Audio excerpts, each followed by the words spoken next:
Hello everyone, 10 minute school admission প্রোগ্রামে তোমাদের সবাইকে জানাই স্বাগতম। আশা করি তোমরা সবাই অনেক ভালো আছো। ব্যবস্থাপনা প্রথম পত্রের নতুন একটি অধ্যায় নিয়ে চলে এলাম আমি, অনিক হাসান। এবং আজকে আমরা ব্যবস্থাপনা প্রথম পত্রের নতুন একটি অধ্যায় সম্পর্কে জানবো। আজকে আমরা যে অধ্যায়টি সম্পর্কে জানবো সে অধ্যায়টির নাম হচ্ছে ব্যবসায়ের আইনগত দিক। ব্যবসায়ের আইনগত দিক ব্যবস্থাপনা প্রথম পত্রের অষ্টম অধ্যায়। এবং এই অধ্যায়ে আমরা ব্যবসায়ের আইনগত যে সকল দিক রয়েছে, আইনগত যত সুযোগ সুবিধা জটিলতা রয়েছে, সকল বিষয়ে আজকের এই লেকচারে আমরা জানবো। তো চলো আমরা দেরি না করে আজকের লেকচারটি শুরু করে দিই। প্রথমেই চলে আসি ব্যবসায়ের আইনগত দিক কি। ব্যবসায়ের আইনগত দিক বলতে কি বোঝায়? সুষ্ঠুভাবে ব্যবসায়িক কার্যাবলী পরিচালনা ও নিয়ন্ত্রণের জন্য ব্যবসায়িক কিছু আইন প্রণয়ন করা হয়। এই যে ব্যবসায়িক যে কার্যাবলী তা সুষ্ঠুভাবে পরিচালনা ও নিয়ন্ত্রণ করার জন্য যে সকল ব্যবসায়িক আইন প্রণয়ন করা হয়, এই ব্যবসায়ের এই সকল আইন মিলে ব্যবসায়ের যে দিকটি গড়ে ওঠে বা ফুটে ওঠে তাকে আমরা ব্যবসায়ের আইনগত দিক বলি। সোজা ভাষায় যদি বলতে যাই, ব্যবসায়ের আইনগত দিক হচ্ছে ব্যবসায়িক যত আইন রয়েছে যা ব্যবসায় পরিচালনা ও নিয়ন্ত্রণের জন্য সহায়তা করে বা সুযোগ সুবিধা প্রদান করে, সেই সকল আইনের সমষ্টিগত যে রূপ তাকে আমরা ব্যবসায়ের আইনগত দিক বলি। আশা করি ব্যবসায়ের আইনগত দিক বলতে কি বোঝায় এই প্রশ্নে তোমাদের আর কোনো সমস্যা থাকবে না। এখন আমরা ব্যবসার আইনগত দিক নিয়ে যখন কথা বলবো তখন আমাদের অবশ্যই কথা বলতে হবে পেটেন্ট নিয়ে। পেটেন্টের নাম তোমরা হয়তো এর আগেই অনেকেই শুনেছো, তোমরা অনেকেই জানো পেটেন্ট কি। তবু পেটেন্টের কথা যদি আসে, পেটেন্ট বলতে বোঝায় পেটেন্ট হলো নতুন আবিষ্কৃত বস্তুর উপর আবিষ্কারকের একচ্ছত্র অধিকার এর দলিল। বুঝতে অসুবিধা হচ্ছে? আর একটু সহজ করে বলি। ধরো তুমি একটি নতুন কোনো পণ্য আবিষ্কার করলে, তোমার এই আবিষ্কার করা যে বস্তু বা পণ্য, এই তোমার আবিষ্কার করা নতুন আবিষ্কারের উপর তোমার যে অধিকার থাকবে, তোমার যে একচ্ছত্র অধিকার থাকবে, সেটাকে আমরা পেটেন্ট বলি। এই একচ্ছত্র অধিকার থাকার ফলে যেটা হবে যে তোমার নতুন আবিষ্কারকে অন্য কোনো ব্যক্তি নিজের আবিষ্কার বলে চালিয়ে দিতে পারবে না। তোমার আবিষ্কৃত পণ্য তোমার অনুমতি ছাড়া সে ব্যবহার করতে পারবে না, সে সেটা উন্নয়ন করতে পারবে না, ডেভেলপমেন্টের কোনো কাজ করতে পারবে না। অর্থাৎ তোমার করা আবিষ্কারের যে কোনো কিছুতে ব্যবহার করতে গেলে, সেটাকে উন্নয়ন করতে গেলে তোমার থেকে তার যেমন অনুমতি নিতে হবে, পাশাপাশি আবিষ্কারকের একচ্ছত্র অধিকার থাকবে। সে যদি চায় সেই নতুন আবিষ্কার নিয়ে অন্য কেউ কাজ করতে পারবে না বা অন্য কেউ ব্যবহার করতে পারবে না।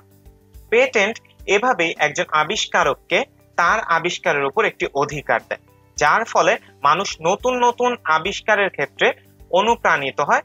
কারণ পেটেন্টের ফলে নতুন আবিষ্কার অন্য কেউ চাইলেই চুরি করে বা নিজের নামে চালিয়ে দিতে পারবে না। আশা করি তোমরা সবাই বুঝতে পেরেছো পেটেন্ট কি। এখন পেটেন্টের যদি পেতে হয়, অর্থাৎ পেটেন্ট পাওয়ার জন্য 4টি উপাদান থাকতে হয়। চলো দেখে নিই 4টি উপাদান কি কি। প্রথম উপাদান হচ্ছে নতুনত্ব। অর্থাৎ পেটেন্ট যদি করতে হয়, পেটেন্ট সেই আবিষ্কারের উপরেই করা যাবে, সেই পণ্যের উপরেই করা যাবে বা সেই বস্তুর উপরেই করা যাবে যেটি একদম নতুন আবিষ্কার। অর্থাৎ পেটেন্ট আমরা যেই বস্তুর উপর করব তা একদম নতুন হতে হবে, নতুন আবিষ্কার হতে হবে। পূর্বে আবিষ্কৃত কোনো বস্তুর উপর পেটেন্ট করা যায় না। পেটেন্ট শুধুমাত্র একদম নতুন আবিষ্কারের উপরেই করা যায়। অর্থাৎ যখন তুমি পেটেন্ট করতে যাবে, অবশ্যই খেয়াল রাখতে হবে যার উপর তুমি পেটেন্ট করতে চাচ্ছ সেই বস্তু যেন অবশ্যই একদম নতুন আবিষ্কার হয়, অন্যথায় পেটেন্ট করা যাবে না। দ্বিতীয় যে উপাদান পেটেন্ট করার জন্য থাকতে হয় সেটি হচ্ছে উৎপাদনক্ষম পদক্ষেপ। অর্থাৎ যে বস্তু তুমি পেটেন্ট করবে সেটি পুনরায় উৎপাদনযোগ্য হতে হবে। এমন কোনো বস্তু যা পুনরায় আর কখনো উৎপাদন করাই যাবে না, যেটা শুধুমাত্র একবারই উৎপাদন করা যায়, একবারই তৈরি করা যায়, এমন কোনো বস্তুর পেটেন্ট করা যায় না। পেটেন্ট করতে হলে এমন কিছুর উপরই পেটেন্ট করতে হবে যেটা পুনরায় উৎপাদন করা যায়, নতুন আবিষ্কার পাশাপাশি পুনরায় যা উৎপাদন করা যায়, যাকে আমরা উৎপাদনক্ষম পদক্ষেপ বলি। এখন স্বভাবতই কোনো একটা বস্তু যদি আর কখনোই আবিষ্কার করা না যায়, সেটার পেটেন্টের কোনো প্রয়োজন নেই। কেন? কারণ যেহেতু সেটা আবার আবিষ্কার করা যায়ই না, অন্য কেউ চাইলেই সেই বস্তু আবিষ্কার করতে পারবে না।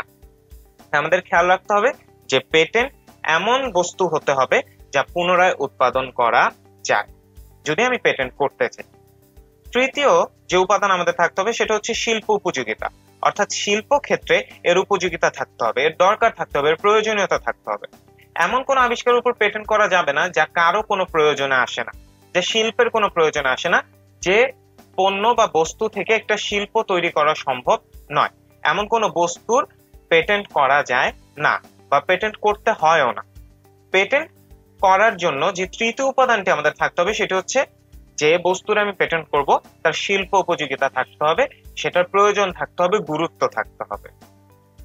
চতুর্থ যে উপাদান নিয়ে আমরা এখন কথা বলবো সেটি হচ্ছে বাণিজ্যিক আইন দ্বারা নিষিদ্ধ নয়, অর্থাৎ আমি কোনো নিষিদ্ধ বস্তু আমার দেশের বা একটি দেশের বাণিজ্যিক আইন দ্বারা নিষিদ্ধ এমন কোনো আবিষ্কারের উপর আমি পেটেন্ট করতে পারবো না।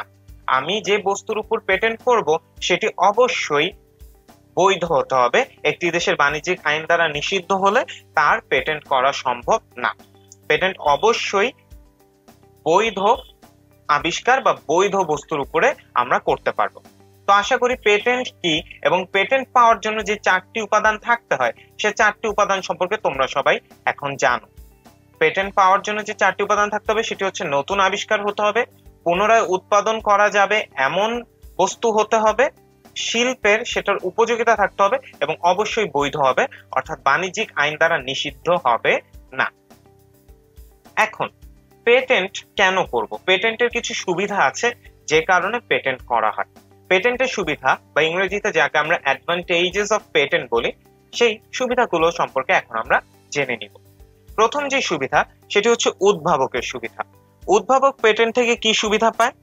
পেটেন্টের মাধ্যমে একজন উদ্ভাবক তার যেই কাজ, তার যে আবিষ্কার, তার আইনগত স্বীকৃতি পায়। অর্থাৎ যে উদ্ভাবন করছে, আবিষ্কার করছে, তাকে আইনগত স্বীকৃতি দেয় হচ্ছে পেটেন্ট। এখন এর ফলে সে অন্যদের হস্তক্ষেপ ছাড়াই সে মুক্তভাবে, নিরাপদভাবে তার আবিষ্কৃত বস্তু ব্যবহার করতে পারে, তার উন্নয়ন করতে পারে, সেটি বিক্রি করতে পারে, বাজারজাত করতে পারে, ভোগ করতে পারে। অর্থাৎ তার একচ্ছত্র অধিকারটি পেটেন্টের মাধ্যমে সে লাভ করে বা গ্রহণ করে। অর্থাৎ পেটেন্টের মাধ্যমে একজন উদ্ভাবক সুবিধা পায়, সে তার আবিষ্কার তার নিজের মন মতো ব্যবহার করতে পারে এবং অন্য কেউ সেখানে হস্তক্ষেপও করতে পারে না। অন্য কেউ চাইলে তার আবিষ্কৃত পেটেন্ট চুরি করে নিজের নামে চালিয়ে দিতে পারে না। পেটেন্ট হবে না, তার আবিষ্কৃত বস্তু নিজের নামে চুরি করে চালিয়ে দিতে পারে না। এখন পরবর্তী যে সুবিধা নিয়ে আমরা কথা বলবো সেটা হচ্ছে আমদানিকারকের সুবিধা। আমদানিকারকের কিরকম সুবিধা হয়? এখন পেটেন্ট সনদপ্রাপ্ত যখন একটা প্রযুক্তি আমদানি করা হয় তখন আমদানিকারক তাতে উৎসাহ বোধ করে। কেন? কারণ আমদানিকারক যখন উদ্ভাবকের সাথে চুক্তি করে নিজ দেশে সেই প্রযুক্তি নিয়ে আসবে বা উৎপাদন করবে বা বিক্রয় করবে, তখন সে উদ্ভাবকের যে অধিকার, সে অধিকার থেকে সুবিধা লাভ করবে। তার ফলে যে সুবিধা হবে, ধরলাম একজন আমদানিকারক একজন উদ্ভাবকের সাথে চুক্তিবদ্ধ হলো, ফলে অন্য কোনো আমদানিকারক তার থেকে সেই পণ্য নিতে পারবে না। এর ফলে আমদানিকারক একটি একচেটিয়া সুবিধা পাবে। পাশাপাশি যেহেতু উদ্ভাবকের তার আবিষ্কারের উপর একচ্ছত্র অধিকার আছে, অন্য কেউ চাইলেও সেই পণ্য পুনরায় উদ্ভাবন বা তৈরি করতে পারবে না। ফলে যে সুবিধা হবে, যে আমদানিকারক যে উদ্ভাবকের সাথে চুক্তি করেছে, এই দুইজন ব্যতীত সেই পণ্য বা সেই বস্তু অন্য কেউ ব্যবহার করতে পারবে না। ফলে তারা একটি ব্যবসায়িক সুবিধা পাবে। অর্থাৎ আমদানিকারকেরও পেটেন্টের ফলে কিছু সুবিধা রয়েছে যা আমদানিকারক ভোগ করতে পারে যদি বস্তু পেটেন্টকৃত হয়। এখন পরবর্তী যে সুবিধা নিয়ে আমরা কথা বলবো সেটি হচ্ছে অন্যান্য সুবিধা। অন্যান্য সুবিধা কিরকম? পেটেন্টের ফলে যেহেতু একজন আবিষ্কারক আবিষ্কারের উপর একচ্ছত্র অধিকার পায়, পেটেন্ট অ্যাকচুয়ালি অন্যান্য যে আবিষ্কারক রয়েছে তাদেরকে উৎসাহ প্রদান করে যে নতুন আবিষ্কার করলেও তোমার যে আবিষ্কার সেটা পেটেন্টের মাধ্যমে তুমি চাইলে রক্ষা করতে পারবে। পেটেন্টের ফলে সেই আবিষ্কার অন্য কেউ চুরি করতে পারবে না, অন্য কেউ নকল করতে পারবে না। তোমার আবিষ্কার তোমার নিজের কাছেই থাকবে। ফলে অন্যান্য আবিষ্কারক যারা, তারা উৎসাহ পায়, তারা নতুন নতুন আবিষ্কারের ক্ষেত্রে মনোযোগী হয়, নতুন নতুন আবিষ্কার করে। নতুন নতুন আবিষ্কার করা হয় কোন উদ্দেশ্যে? মানুষের সুবিধার জন্য, মানুষের উপকারের জন্য। ফলে যখন নতুন নতুন আবিষ্কার হয় তখন জনগণের জীবনযাত্রার মান উন্নয়ন হয়, মানুষ আরো ভালো ভালো সুবিধা পায়। অর্থাৎ পেটেন্টের ফলে অন্যান্যদেরও বেশ কিছু সুবিধা রয়েছে যা তারা পেটেন্টের মাধ্যমে পেয়ে থাকে। এখন পরবর্তী যে সুবিধা নিয়ে আমরা আলোচনা করব সেটা হচ্ছে রাষ্ট্রের সুবিধা। এখন উদ্ভাবকের সুবিধা রয়েছে, আমদানিকারকের সুবিধা রয়েছে, অন্যান্যদের সুবিধা রয়েছে, রাষ্ট্রেরও পেটেন্টের ফলে কিছু সুবিধা থাকে। রাষ্ট্রের দায়িত্ব হলো জনগণের জীবন মানের উন্নতি করা। এটা প্রত্যেকটা রাষ্ট্রেরই দায়িত্ব।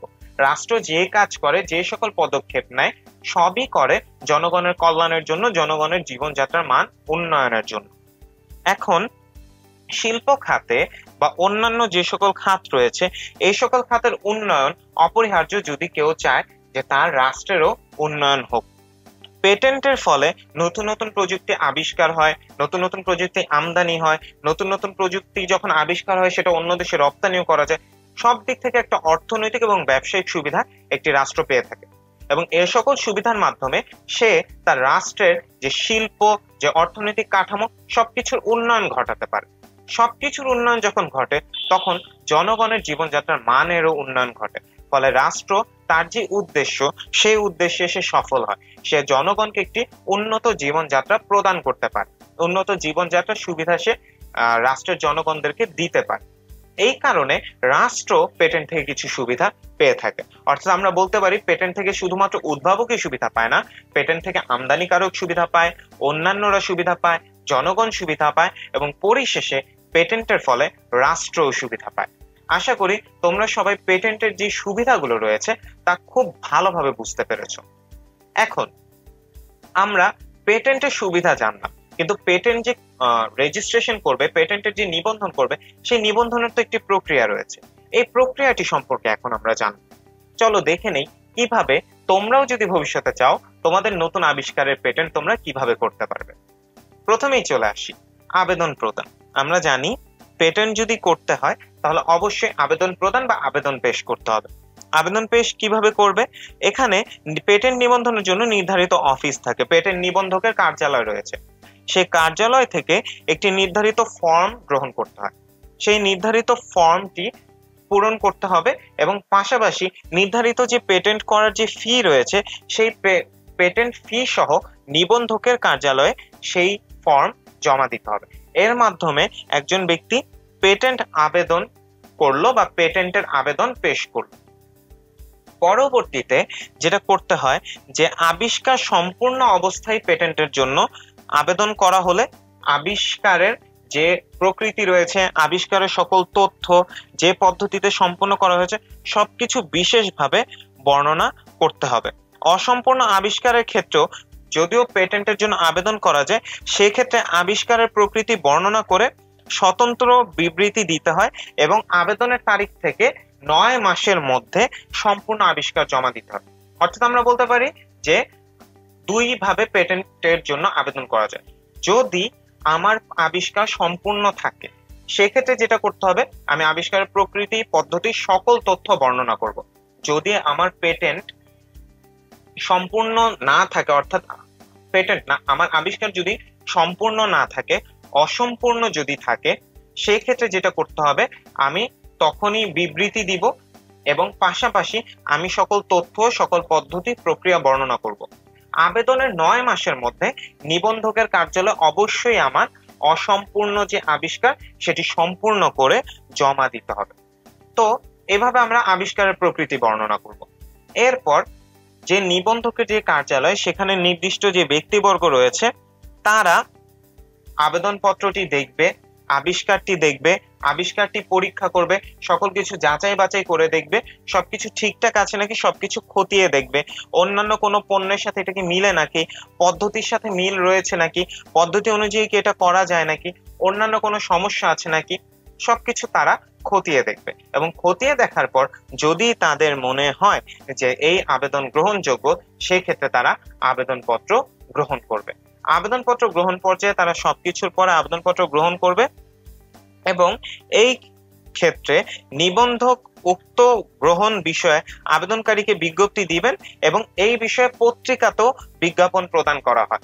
পত্রিকাতে বিজ্ঞাপন প্রদান করা হয় এই কারণে যে যদি আবিষ্কার সম্পর্কে কারো কোনো অভিযোগ থাকে তবে যেন সে তার অভিযোগ উত্থাপন করে, অন্যথায় তাকে এই পেটেন্ট দিয়ে দেওয়া হবে। তাই আবেদনপত্র গ্রহণের সময় এই কাজটি করা হয়, পত্রিকায় বিজ্ঞাপন দেওয়া হয় দেখার জন্য যে ওই আবিষ্কার সম্পর্কে কারো কোনো অভিযোগ রয়েছে নাকি। এখন অভিযোগ যদি না থাকে, সবকিছু যদি ঠিক থাকে, সেক্ষেত্রে নিবন্ধক আবিষ্কারককে পেটেন্ট প্রদান করবে। পেটেন্ট অবশ্যই প্রদান করবে তখনই যখন সবকিছু ঠিক থাকবে, তথ্য ঠিক থাকবে, পদ্ধতি ঠিক থাকবে, ফর্ম পূরণ ঠিকভাবে করা হবে এবং পাশাপাশি আবিষ্কারের বিরুদ্ধে কোনো বিরোধিতা না আসবে। বিজ্ঞাপন দেওয়ার পরেও যদি উক্ত আবিষ্কারের বিরুদ্ধে কোনো বিরোধিতা কেউ না করে, কেউ কোনো সমস্যা উত্থাপন না করে, সেক্ষেত্রে আবিষ্কারক পেটেন্ট পেয়ে যাবে। ফলে তার আবিষ্কৃত যে বস্তু তার উপর সে একচ্ছত্র অধিকার লাভ করবে। আশা করি তোমরা সবাই পেটেন্ট নিবন্ধন প্রক্রিয়াটিও খুব ভালোভাবে বুঝেছ। এখন আমরা মনে রাখতে হবে সেগমেন্টে চলে আসলাম। এখন আমরা কিছু গুরুত্বপূর্ণ ইনফরমেশন জানবো, যেগুলো আমাদের অবশ্যই কি করতে হবে, মনে রাখতে হবে। প্রথমেই যে তথ্যটি আমাদের মনে রাখতে হবে সে তথ্যটি হচ্ছে বাংলাদেশে বর্তমানে 1911 সালের পেটেন্ট ও ডিজাইন আইন প্রচলিত রয়েছে। অর্থাৎ বাংলাদেশে পেটেন্ট ও ডিজাইনের ক্ষেত্রে যে আইনটি আমরা মেনে চলি সে আইনটি হচ্ছে 1911 সালের পেটেন্ট ও ডিজাইন আইন। এছাড়াও আরেকটি তথ্য যা আমাদের মনে রাখতে হবে সে তথ্যটি হলো বাংলাদেশে পেটেন্ট সনদের সময়কাল হচ্ছে 16 বছর। অর্থাৎ আজকে যদি কেউ কোনো পেটেন্ট সনদ গ্রহণ করে, সেক্ষেত্রে তার ওই পেটেন্ট সনদের মেয়াদকাল বা সময়কাল থাকবে 16 বছর। সে 16 বছর পর্যন্ত সেই পেটেন্ট সনদের যে সকল সুবিধা রয়েছে সে সকল সুবিধা পাবে বা পেয়ে থাকবে। এই তথ্য দুটি খুবই গুরুত্বপূর্ণ এবং আমি আশা করি তোমরা সবাই এই দুটি তথ্য মনে রাখবে। এখন আমরা এই পর্যায়ে এসে একটি কুইজ নিয়ে নিব, আমরা একটি কুইজ দিব। তো চলো আমরা এখন একটি কুইজ দেই। আমরা এই পর্যন্ত যেই টপিকগুলো পড়লাম তার উপরে আমরা এখন দেখব যে আমরা আসলে যতটুকু জেনেছি ততটুকু আমাদের মনে আছে নাকি। প্রথমেই চলে আসি, নতুন আবিষ্কারের আইনি সুরক্ষা দেয় কোনটি? আশা করি তোমরা সবাই এর উত্তর জানো, তবু আমরা অপশনগুলো দেখে নিই। Option A patent, option B copyright, option C trademark এবং অপশন ডি বীমা। তো তোমরা ঝটপট উত্তরটি কোথাও লিখে ফেলো, আমি এখন উত্তরটি বলে দিচ্ছি। এবং আমাদের এই প্রশ্নের উত্তর হচ্ছে অপশন এ পেটেন্ট। আমরা জানি নতুন আবিষ্কারের যখন আবিষ্কারের উপর আবিষ্কারককে একচ্ছত্র অধিকার দেওয়া হয় তাকে আমরা পেটেন্ট বলি। পেটেন্ট সবসময় নতুন আবিষ্কারের উপর হতে হয়, কারণ পেটেন্ট পাওয়ার যে 4টি উপাদান তার মধ্যে একটি উপাদান হচ্ছে নতুনত্ব, অর্থাৎ নতুন আবিষ্কার না হলে পেটেন্ট দেওয়া হয় না। সুতরাং 1 নম্বর প্রশ্নের উত্তর হচ্ছে পেটেন্ট। নতুন আবিষ্কারের আইনি সুরক্ষা দেয় পেটেন্ট। 2 নম্বর প্রশ্নটি হচ্ছে বাংলাদেশে পেটেন্ট এর মেয়াদ কত বছর? অপশন এ 10 বছর, অপশন বি 12 বছর, অপশন সি 16 বছর এবং অপশন ডি 20 বছর। আমরা হয়তো এটার উত্তরও জানি, তো তোমরা এখন পজ করে উত্তরটি লিখে ফেলো, আমি এখন উত্তরটি বলে দিচ্ছি। এবং 2 নাম্বার প্রশ্নের উত্তর হচ্ছে সি, বাংলাদেশে পেটেন্টের মেয়াদ হচ্ছে 16 বছর। এটা আমরা একটু আগেই মনে রাখতে হবে, এই সেগমেন্টেই জেনেছি যে বাংলাদেশে পেটেন্টের মেয়াদ হচ্ছে 16 বছর। আশা করি তোমরা দুটি প্রশ্নের উত্তরই সঠিকভাবে দিয়েছো। আমরা এখন আমাদের পরবর্তী যে টপিক সেই টপিকে চলে যাব। পেটেন্ট সম্পর্কে আমরা জানলাম, এখন আমরা জানবো ট্রেডমার্ক সম্পর্কে। ট্রেডমার্ক বলতে বোঝায় ব্যবসায় ব্যবহৃত কোনো স্বতন্ত্র চিহ্ন, কোনো প্রতীক বা বৈশিষ্ট্য যা ওই বা একটি নির্দিষ্ট ব্যবসার পরিচয় বহন করে। অর্থাৎ ট্রেডমার্ক কি হবে? এমন কোন একটি চিহ্ন, এমন কোন একটি প্রতীক বা এমন কোন একটি বৈশিষ্ট্য যা একটি নির্দিষ্ট ব্যবসার পরিচয় বহন করবে, যা দেখে আমরা বুঝতে পারবো যে এই পণ্যটি বা এই সেবাটি এই প্রতিষ্ঠানে, তাকে আমরা ট্রেডমার্ক বলি। এখন স্ক্রিনে আমরা দুটো লোগোর মতো দুটো আইকন দেখতে পাচ্ছি। একটি আইকনে বলা আছে আর এবং একটিতে বলা আছে টিএম।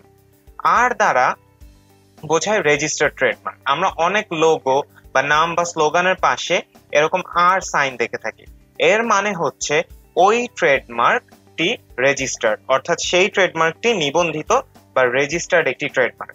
আর টিএম দ্বারা বোঝায় এমন ট্রেডমার্ক যে ট্রেডমার্কগুলো রেজিস্টার্ড নয়, অর্থাৎ যে সকল ট্রেডমার্ক রেজিস্টার্ড না থাকে সেগুলোতে টিএম থাকে এবং যে সকল ট্রেডমার্ক রেজিস্টার্ড থাকে সেগুলোতে আর সাইন আমরা দেখতে পাই।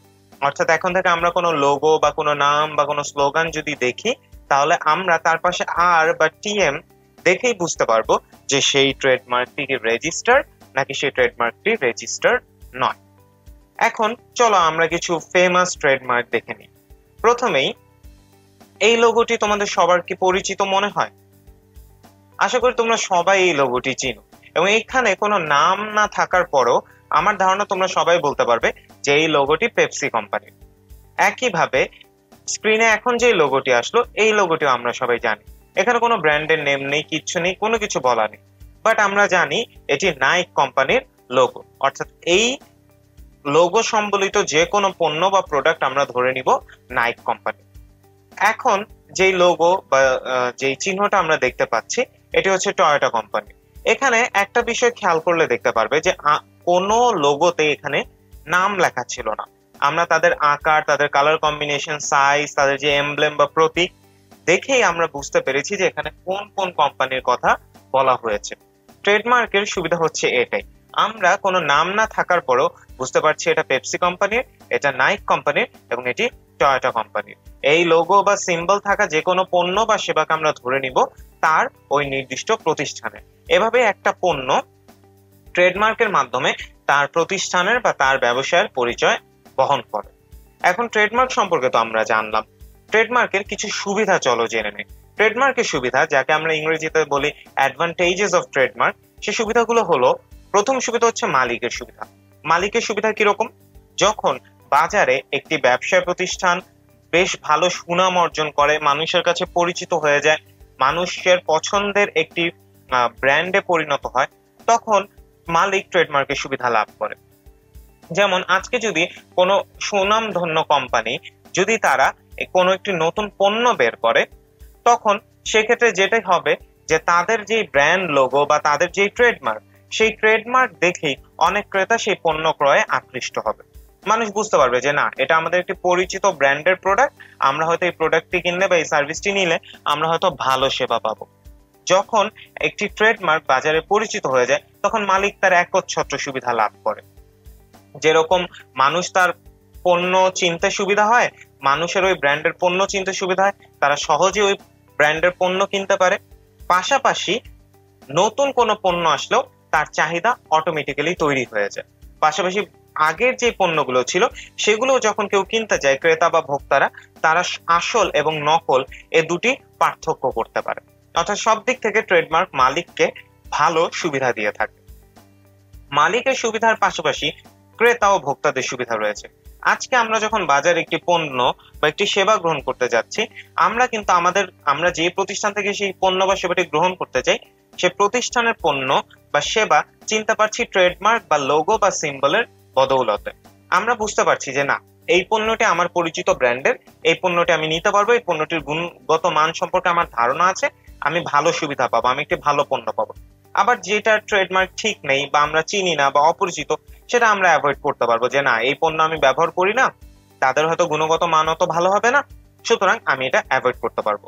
অর্থাৎ ক্রেতা এবং ভোক্তারা এই ক্ষেত্রে যে সুবিধাটা পায়, যে একটি পণ্য সম্পর্কে যখন তাদের পূর্ব ধারণা থাকে, তখন তারা ওই কোম্পানি বা ওই প্রতিষ্ঠানের পণ্য ট্রেডমার্ক দেখে আরো বেশি ক্রয় করতে পারে বা সেবা আরো বেশি গ্রহণ করতে পারে। যদি এক্ষেত্রে কোনো সমস্যা হয়ে থাকে, ক্রেতা যদি মনে করে যে তার সাথে প্রতারণা হয়েছে, সেক্ষেত্রে সেই ট্রেডমার্কের ফলে সে কিন্তু জানতে পারে যে এটা কোন প্রতিষ্ঠানের পণ্য, এবং সে চাইলেই কোনো আইনি সহযোগিতা বা সুবিধা গ্রহণ করতে পারে। অর্থাৎ ট্রেডমার্কের থেকে ক্রেতা বা ভোক্তাদেরও সুবিধা রয়েছে। এরপর যে সুবিধা রয়েছে সেটি হচ্ছে বিক্রেতাদের সুবিধা। এমন অনেক বিক্রেতা রয়েছে যারা শুধুমাত্র পণ্য ক্রয় করে পণ্য বিক্রি করে। এখন ধরে নিলাম স্যামসাং কোম্পানির একজন ডিলার, যে সে জানে যে তার পণ্য সম্পর্কে ভোক্তাদের ধারণা আছে। স্যামসাং এর ট্রেডমার্কের ফলে, স্যামসাং এর মার্কেটে সুনামের ফলে আমরা সবাই এর সাথে কম বেশি পরিচিত। সবাই জানে কোন ফোনের প্রাইস রেঞ্জ কিরকম, কোন ফোনের সুবিধাগুলো কিরকম, কোন ফোনে অসুবিধা থাকলে কি কি অসুবিধা থাকতে পারে। অর্থাৎ বিক্রেতার এই ক্ষেত্রে তেমন কোনো অসুবিধার সম্মুখীন হতে হয় না, কারণ ক্রেতা আগে থেকেই পণ্যের মান সম্পর্কে জানে, পণ্যের প্রতিষ্ঠান সম্পর্কে জানে, পণ্যের দাম, সকল ব্র্যান্ডের নাম, ব্র্যান্ডের সুনাম, ব্র্যান্ডের কোয়ালিটি সবকিছু সম্পর্কে ক্রেতা বা ভোক্তা আগে থেকে অবগত। ফলে বিক্রেতা শুধুমাত্র তার যে বিক্রয়ের যে দক্ষতা সেটি ব্যবহার করতে পারলে সহজেই সে পণ্য বিক্রি করতে পারবে। ব্র্যান্ড যখন বাজারে সুখ্যাতি লাভ করে, তখন ডিলার সহ অনেক শোরুমও দেওয়া হয়, যেখানে উৎপাদক সরাসরি নিজেই ভোক্তার কাছে পণ্য বিক্রি করতে পারে। সেক্ষেত্রেও বিক্রেতার ক্ষেত্রে ট্রেডমার্ক একটি সুবিধা দেয়, কারণ সবাই চায় অফিসিয়াল যে স্টোর, সে স্টোর থেকে পণ্য কিনতে। এক্ষেত্রে মানুষ একটা নিশ্চয়তা বা নির্ভরতা পায় যে তারা আসল পণ্যটি পাচ্ছে, এবং সেক্ষেত্রেও তারা ট্রেডমার্ক দেখে যাচাই করতে পারে যে সে যেই প্রতিষ্ঠানের পণ্যটি কিনতে চায় সেই পণ্যটি সে পাচ্ছে নাকি না। অর্থাৎ আমরা ট্রেডমার্কের সুবিধা সম্পর্কেও এখন জেনে নিলাম। ট্রেডমার্কের সুবিধা জানার পর এখন আমাদের কিছু তথ্য আছে যা মনে রাখতে হবে। দেখে নিই আমাদের কি কি তথ্য মনে রাখতে হবে।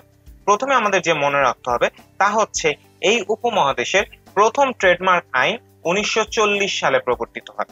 অর্থাৎ আমাদের মনে রাখতে হবে আমাদের ভারতীয় উপমহাদেশের প্রথম ট্রেডমার্ক আইন প্রবর্তিত হয় 1940 সালে। তোমাদের যদি প্রশ্ন আসে উপমহাদেশের প্রথম ট্রেডমার্ক আইন কত সালের, তোমরা উত্তর করবে 1940 সালে। দ্বিতীয় যে পয়েন্টটি আমাদের মনে রাখতে হবে সেটি হচ্ছে বাংলাদেশের ট্রেডমার্ক আইন 2009 প্রচলিত। অর্থাৎ বাংলাদেশে 2009 সালের ট্রেডমার্ক আইন বর্তমানে প্রচলিত রয়েছে। তোমাদের যদি প্রশ্ন আসে বাংলাদেশের ট্রেডমার্ক আইন কত সালের, তোমরা উত্তর করবে 2009 সালের ট্রেডমার্ক আইন বাংলাদেশে প্রচলিত। এরপর বাংলাদেশের ট্রেডমার্কের মেয়াদ সম্পর্কে আমরা জানবো। বাংলাদেশের ট্রেডমার্কের মেয়াদ হচ্ছে 7 বছর। অর্থাৎ যে কোনো ট্রেডমার্ক যেটা বাংলাদেশে নিবন্ধিত সেই ট্রেডমার্কের মেয়াদ হচ্ছে 7 বছর। 7 বছর পর পরবর্তীতে সে সেটা রিনিউ করবে। যখন সে পুনরায় নবায়ন করবে বা রিনিউ করবে তখন সে তার ট্রেডমার্কের মেয়াদ পাবে 10 বছর। অর্থাৎ প্রথমবার যখন ট্রেডমার্ক নিবন্ধন করবে তখন মেয়াদ পাবে 7 বছর, পুনরায় যখন নবায়ন করবে তখন মেয়াদ পাবে সে 10 বছর। আরেকটা বিষয় যেটা আমাদের মনে রাখতে হবে সেটি হচ্ছে ট্রেডমার্ক একটি প্রতিষ্ঠানের অদৃশ্যমান মূল্যবান সম্পদ। ট্রেডমার্ক একটি অ্যাসেট এবং এটি অদৃশ্যমান না হলেও এটি খুবই ভ্যালুয়েবল। এটি অদৃশ্যমান হবে, কিন্তু এটি হচ্ছে অনেক মূল্যবান বা ভ্যালুয়েবল একটি সম্পদ। কারণ ট্রেডমার্ক যদি দৃশ্যমান সম্পদ নাও হয়, ট্রেডমার্কের ফলে বাজারে তার একটি সুনাম, একটি ভালো ট্রেডমার্কের যে বাজারে যে চাহিদা সেটা আমরা সবাই জানি। আমরা যখনই একটা পণ্য কিনতে যাই, একটা সেবা নিতে যাই, আমরা সেই প্রতিষ্ঠান থেকেই নিতে চাই যার বাজারে সুনাম রয়েছে, সুখ্যাতি রয়েছে, এবং সেই প্রতিষ্ঠানকে আমরা অন্য প্রতিষ্ঠান থেকে আলাদা করেই তার ট্রেডমার্কের মাধ্যমে, তার নামের মাধ্যমে, তার লোগোর মাধ্যমে। অনেক সময় এমনও হয় নাম এক হলেও আমরা ট্রেডমার্ক বা লোগো বা চিহ্নর মাধ্যমে আলাদা করতে পারি যে না, আমি এই প্রতিষ্ঠানের সেবা বা এই প্রতিষ্ঠানের পণ্য ক্রয় করতে চাই, ওই প্রতিষ্ঠানের পণ্য বা সেবা আমি গ্রহণ করতে চাই না। অর্থাৎ ট্রেডমার্ক যে কোনো একটি প্রতিষ্ঠানের অদৃশ্যমান মূল্যবান সম্পদ। এখন এই পর্যায়ে এসে আমরা একটি কুইজ দিয়ে দিব। চলো আমরা এখন কুইজের প্রথম প্রশ্নটি দেখে নিই। প্রথম প্রশ্নটিতে বলা হয়েছে বাংলাদেশে কত সালের ট্রেডমার্ক আইন প্রচলিত। অপশনগুলো হচ্ছে অপশন এ 2000 সাল, অপশন বি 2009 সাল, অপশন সি 2011 সাল এবং অপশন ডি 2015 সাল।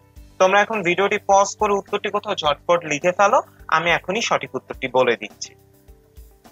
এবং এই প্রশ্নের উত্তর হচ্ছে অপশন বি, অর্থাৎ বাংলাদেশে আমরা জানি 2009 সালের ট্রেডমার্ক আইন প্রচলিত। আমরা এই সম্পর্কে এই মাত্রই জানলাম। আশা করি তোমরা সবাই সঠিক উত্তরটিই দিয়েছো। 2 নম্বর যে প্রশ্ন, সেখানে বলা হয়েছে ট্রেডমার্ক কি ধরনের সম্পদ। চলো আমরা অপশনগুলো দেখে নিই। অপশন এ দৃশ্যমান সম্পত্তি, অপশন বি অদৃশ্যমান সম্পত্তি, অপশন সি কোনোটিই না, অপশন ডি স্পর্শনীয় সম্পত্তি, অপশন ই অদৃশ্যমান মূল্যবান সম্পত্তি। আবার ভিডিওটি পজ করে তোমরা উত্তরটি লিখে ফেলো, আমি এখনই সঠিক উত্তরটি বলে দিচ্ছি। এবং 2 নাম্বার এই প্রশ্নের উত্তর হচ্ছে অপশন ই, অর্থাৎ ট্রেডমার্ক একটি অদৃশ্যমান মূল্যবান সম্পত্তি, যা আমরা এই মাত্রই জানলাম। মনে রাখতে হবে সেগমেন্টে যে ট্রেডমার্ক একটি অদৃশ্যমান মূল্যবান সম্পত্তি। ট্রেডমার্ক দৃশ্যমান নয়, অদৃশ্যমান ঠিক আছে, কিন্তু বি নাম্বার অপশন হয়নি, কারণ সেখানে অদৃশ্যমানের সাথে মূল্যবান বলা ছিল না, যে কারণে বি নাম্বার আমাদের অ্যান্সার না হয়ে আমাদের অ্যান্সার হয়েছে ই নাম্বারটি। অর্থাৎ ট্রেডমার্ক কি ধরনের সম্পদ? ট্রেডমার্ক একটি অদৃশ্যমান মূল্যবান সম্পত্তি। ট্রেডমার্ক সম্পর্কে আমরা যতটুকু তথ্য আমাদের জানা প্রয়োজন আমরা ততটুকু তথ্য জেনেছি। এখন আমরা জানবো আরেকটি আইনগত দিক সম্পর্কে, যার নাম হচ্ছে কপিরাইট। এখন তোমরা অনেক জায়গায় প্রশ্ন দেখেছো যে কপিরাইট কি। কপিরাইট হচ্ছে একজন লেখক ও একজন শিল্পী কর্তৃক তার যে সৃষ্টিকর্ম, সেই কর্মের উপর স্থায়ী আইনগত যে অধিকার, তাকে কপিরাইট বলে। এখানে শ্রেষ্ঠ হবে না, সরি এখানে একটা টাইপিং মিস্টেক রয়েছে, এখানে হবে সৃষ্টি। অর্থাৎ একজন লেখক ও শিল্পী তার সৃষ্টি কর্মের উপর যে স্থায়ী আইনগত অধিকার পায় তাকে আমরা কপিরাইট বলি। একজন লেখক যখন একটি বই লেখে, একজন শিল্পী যখন কোনো শিল্পকর্ম তৈরি করে, তার সেই লেখা, তার সেই শিল্পকর্ম, এ সকলের উপর তার যে আইনগত অধিকার রয়েছে তাকে আমরা বলবো কপিরাইট। যে সকল বিষয় কপিরাইট করা রয়েছে সেখানে আমরা এরকম একটি সিম্বল দেখতে পারি। এই সিম্বলটি বা এই সাইনটি দ্বারা বোঝা যায় যে উক্ত সম্পত্তি কপিরাইট করা, সেটা বই হোক, গান হোক, সফটওয়্যার হোক, এনিথিং, সেটা কপিরাইট করা। এই সাইনটা থাকলে আমরা বুঝতে পারবো যে এক্ষেত্রে সেটা কপিরাইট আছে, এবং যার নামে সেই সম্পত্তি কপিরাইট করা তার অনুমতি ছাড়া যদি কেউ সেই সম্পত্তি ব্যবহার করে সেক্ষেত্রে তাকে আইনগত জটিলতার সম্মুখীন হতে হবে। কারণ কপিরাইট একজন শিল্পীকে, একজন লেখককে তার যেই সৃষ্টিকর্ম তার উপর হচ্ছে আইনগত অধিকার দেয়। অন্য কেউ তার পারমিশন ছাড়া যদি সেটি ব্যবহার করে সেক্ষেত্রে তারা আইনগত যে জটিলতা তার সম্মুখীন হবে। এখন কপিরাইট আইন কি সেটা আমরা জানলাম। আমরা এখন কপিরাইট আইনের কিছু বৈশিষ্ট্য জানবো, যাকে আমরা ফিচার্স অফ কপিরাইট বলি। প্রথম বৈশিষ্ট্য হচ্ছে বুদ্ধিবৃত্তিক সম্পত্তি। কপিরাইট সাধারণত বুদ্ধিবৃত্তিক সম্পত্তির উপরেই করা হয়। কপিরাইট হচ্ছে একটি সৃষ্টিকর্মের উপর তার স্রষ্টা বা তার মালিকের অধিকার। মানুষের জ্ঞান বুদ্ধি দ্বারা, মানুষের ট্যালেন্ট দ্বারা মানুষ যখন কোনো বুদ্ধিবৃত্তিক সম্পত্তি তৈরি করে, সেটা যেন অন্য কেউ নিজ নামে ব্যবহার করতে না পারে, অন্য কেউ যেন চুরি না করতে পারে, এই কারণে তার বুদ্ধিবৃত্তিক সম্পত্তিকে রক্ষা করার জন্য কপিরাইট আইন প্রণয়ন করা হয়। যার ফলে মানুষ আরো বেশি বেশি নতুন নতুন শিল্পকর্ম সৃষ্টি করে, এবং সেক্ষেত্রে তারা যেন কোনো ভয়ও না থাকে যে কেউ তাদের এই সৃষ্টিকর্ম, তাদের এই শিল্পকর্ম অন্য কেউ নিজ নামে ব্যবহার করে ফেলবে, কারণ কপিরাইট তাকে সেই সুরক্ষাটি দিচ্ছে।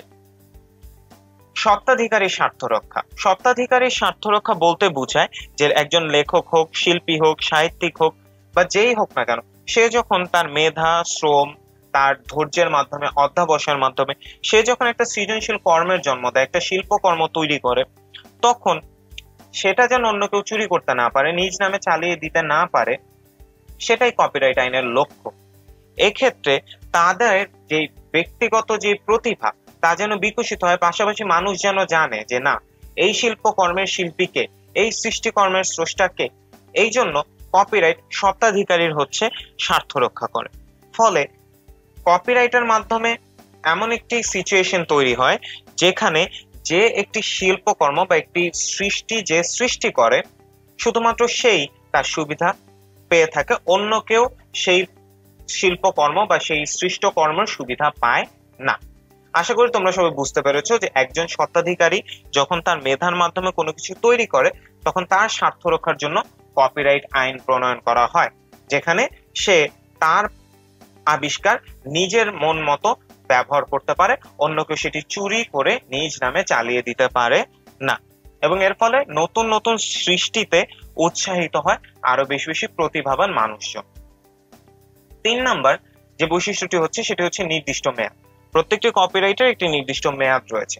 কপিরাইট আইনে আমরা জানি কপিরাইটের মেয়াদ বলা আছে, একটি নির্দিষ্ট মেয়াদ পর্যন্ত এই কপিরাইট থাকে, পরবর্তীতে সেটি রিনিউ বা নবায়ন করতে হয়।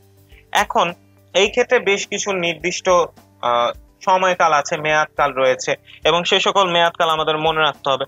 যেমন বই, কবিতা, প্রবন্ধ, যাদেরকে আমরা প্রকাশিত সাহিত্য বলি, নাটক, সঙ্গীত, শিল্পকর্ম, এগুলো যে কপিরাইট করেছেন তার মৃত্যুর পরও প্রায় 60 বছর পর্যন্ত এগুলোর কপিরাইট বিদ্যমান থাকে। অন্যদিকে ফটোগ্রাফ, চলচ্চিত্র, শব্দ রেকর্ডিং, এসব কিছু যেই বছর প্রকাশ করা হয় সেই বছর থেকে 60 বছর পর্যন্ত এ সকল বিষয়ের কপিরাইটের মেয়াদ থাকে। আবার অনেক ক্ষেত্রে যখন কোনো একটি বইয়ের বা কোনো একটি লেখক মানে লেখনীর বা প্রবন্ধের, কবিতার, সাহিত্য যাই হোক না কেন, সেটার কপিরাইট যখন লেখক নিজে না নিয়ে প্রকাশকের নামে দেয়, যেটাকে আমরা প্রকাশকের প্রকাশ সত্ত্ব বলি, সেই প্রকাশকের প্রকাশ সত্ত্বের মেয়াদ থাকে প্রথম প্রকাশের পর 25 বছর। অর্থাৎ ধরে নিলাম একটি বই যখন একটি প্রকাশনীর কাছে প্রকাশনী নিজ নামে যখন তার কপিরাইট করে, সেই বইটির প্রথম সংস্করণ যখন প্রকাশিত হবে তার থেকে 25 বছর পর্যন্ত সেই কপিরাইটের মেয়াদ থাকবে। আশা করি কপিরাইটের মেয়াদ সম্পর্কে তোমরা সবাই জানতে পেরেছো। এখন আমরা যেই বিষয়টি জানবো, কপিরাইটের নিবন্ধন। কপিরাইটের একটি বৈশিষ্ট্য হচ্ছে যে কপিরাইটের নিবন্ধন বাধ্যতামূলক নয়। কপিরাইটের নিবন্ধন হচ্ছে ঐচ্ছিক। কেউ যদি চায় সে তার কপিরাইট রেজিস্টার করতে পারে, কেউ যদি চায় সে তার কপিরাইট রেজিস্টার নাও করতে পারে। এই জন্য যদিও নিবন্ধন করে ফেলা ভালো, তবু কপিরাইট নিবন্ধন ঐচ্ছিক। যদি কেউ চায় সে করবে, কেউ যদি না চায় সেক্ষেত্রে সে কপিরাইট নিবন্ধন না করলেও হবে। এরপর কপিরাইট আইনের আরেকটি বৈশিষ্ট্য হচ্ছে কপিরাইট ভঙ্গের শাস্তি। কপিরাইট ভঙ্গ করা হলে ভঙ্গকারীকে বেশ কঠোর শাস্তি পেতে হয়। ধরে নিলাম কোন একজন লেখক একটি বই লিখেছেন, অন্য একজন তার সেই বইটি হুবহু নকল করে নিজ নামে চালিয়ে দিল। এই ক্ষেত্রে এটি শাস্তিযোগ্য অপরাধ হিসেবে গণ্য হবে, তাকে শাস্তি ভোগ করতে হবে। সে জেলেও যেতে পারে, তাকে আর্থিক জরিমানাও দেওয়া হতে পারে, অথবা এমন হতে পারে যে কারাদণ্ড এবং আর্থিক জরিমানা উভয় শাস্তি সে পেতে পারে। এটা ডিপেন্ড করে তখনকার যেই আইন কতটুকু ভঙ্গ করা হয়েছে এবং সেক্ষেত্রে কোর্টের যে সিদ্ধান্ত তার উপর ভিত্তি করে কপিরাইট ভঙ্গকারীকে শাস্তি দেওয়া হয়। এবং এর পরের যেই বৈশিষ্ট্য সম্পর্কে আমরা জানবো সেটা হচ্ছে কপিরাইটের সত্ত্ব হস্তান্তর। সৃজনশীল কর্মের যে প্রণেতা বা প্রথম স্বত্বাধিকারী, তার অধিকার যদি সে চায়, সে তার কপিরাইটের যে অধিকার সেটি চুক্তি মূল্যে অন্যের নিকট হস্তান্তর বা বিক্রি করতে পারে। যেমন একজন লেখক সে বই লেখার পরও এমন হতে পারে তার বইয়ের যে কপিরাইট বা স্বত্বাধিকার সেটি সে একটি প্রকাশনীর কাছে দিয়ে রেখেছে। ফলে এখানে সে তার কপিরাইটের যে সত্ত্ব, সে কপিরাইটের সত্ত্ব লেখক তার থেকে প্রকাশকের নিকট স্থানান্তর করলো। কপিরাইটের এই বৈশিষ্ট্য রয়েছে যে একজন ব্যক্তি বা একজন শিল্পী যদি সে চায়, সে তার কপিরাইটের সত্ত্ব অন্যজনের নিকট হস্তান্তর করতে পারে। সেক্ষেত্রে যদি তাদের সকল দলিল ঠিকভাবে থাকে তাহলে তারা কোনো আইনি জটিলতার সম্মুখীন হবে না। কপিরাইট আইনের বৈশিষ্ট্য তো আমরা জানলাম। এখন চলো আমরা দেখে নিই যে আমরা যে কপিরাইট করব, আমরা কোন কোন সৃষ্ট কর্মের উপর আসলে কপিরাইটটি করতে পারি। যেমন প্রথমে রয়েছে গল্প। কেউ যদি একটি গল্প লেখে সে চাইলেই তার গল্পের উপর কপিরাইট করে ফেলতে পারবে। এরপর রয়েছে নাটক।